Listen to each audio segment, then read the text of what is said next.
Una grande battaglia annunciata fra Frinolli inquadrato e Fabrizio Mori, il miglior italiano, primatista italiano, è lui che ha avviato il risveglio di questa specialità che ci ha dato grandi soddisfazioni in passato, fino al primato del mondo di Salvatore Morale.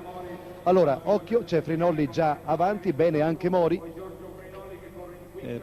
Più prudente mi pare l'avvio di Mori, più veemente quello di Frinolli. Sentiamo Locatelli brevemente. Beh, no, sono pari, assolutamente pari Frinolli e Mori, si deciderà nel rettilineo d'arrivo.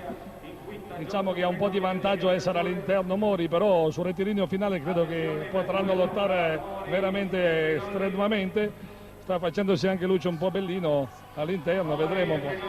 Frinolli al comando, poi Mori, poi Bellino, va bene anche da questa parte il carabiniere Maurizi. Frinolli è ora un po' imbollato, c'è il ritorno.